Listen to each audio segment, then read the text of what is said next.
Big O notation. It looks like math, and it scares a lot of people off. But it's really just a way of answering one everyday question. Why is this slow? We're building it from absolute zero, assuming nothing. By the end, you'll read O of n squared, and O of 1 as easily as you read a price tag. Let's go.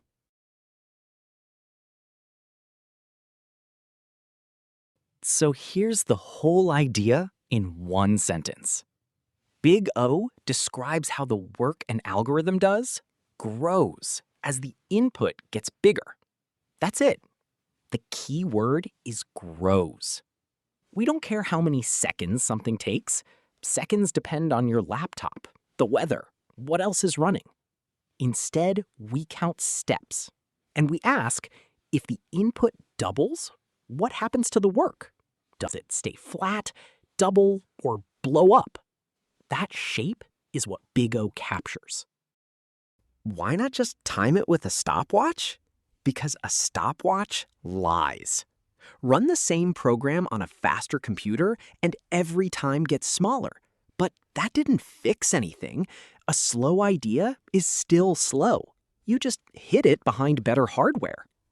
Big O ignores the hardware completely. It measures the idea itself, how the number of steps scales with the size of the problem. That's why it's the language every engineer uses to compare solutions. It's fair, and it predicts what happens when your data gets big. Let's make growth something you can see. Watch 3 kinds of algorithm as we turn up n. And n just means the size of the input, the number of things you're working with. The first does one step no matter what. That's constant. The second does one step per item. That's linear. The third compares every item with every other item. That's quadratic. Watch what happens as n climbs. At 10 items, they're close. But push n to 100, and the constant one is still doing one step. The linear one does 100, and the quadratic one does 10,000. Same input, wildly different work. That gap is the entire reason Big O exists. So let's name the 3 you'll meet most. O of 1, constant. The work never changes, no matter how big the input, like jumping straight to a value in a hash map. O of n, linear. The work grows in step with the input, like scanning a whole list once. And O of n squared, quadratic.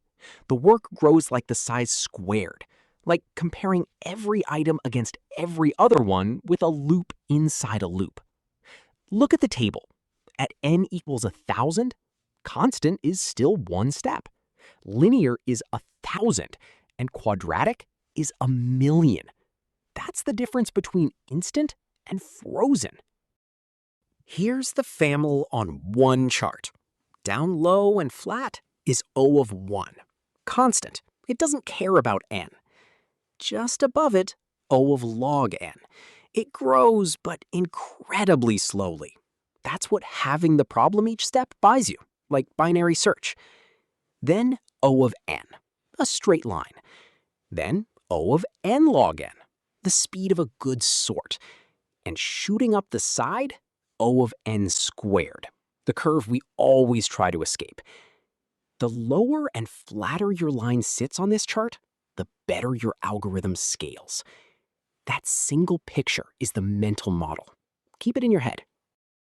Now, how do you actually read it off your own code? 2 simple habits. First, keep only the biggest term and throw the rest away. If a function does 2n plus 5 steps, that's just O of n. The 5 is a rounding error once n is huge. Second, drop the constant multipliers. 3n squared is still O of n squared because we care about the shape of the growth, not the exact count. And we always describe the worst case, the slowest the algorithm could possibly be, because that's the promise you can actually rely on. And here's why this matters for everything ahead. Every problem we solve is really a hunt for a better big O. A hash map lookup is O of 1, instant. Scanning an array is O of n. Binary search is O of log n because it throws away half the data each step.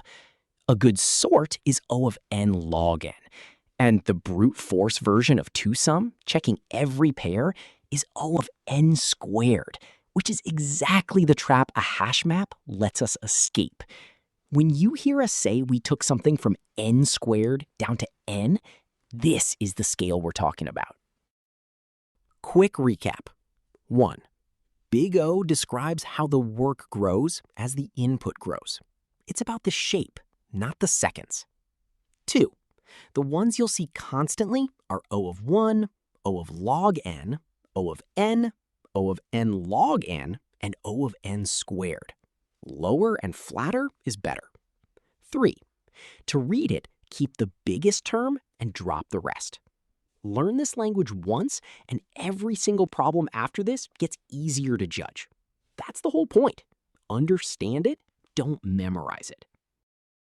That's Big O, built from zero, nothing assumed. You've got the language now, how work grows, the shapes from constant to quadratic, and how to read it off any solution. Next up, hashing, the trick behind that magical O of 1 lookup. This is Unrote. Understand it, don't memorize it.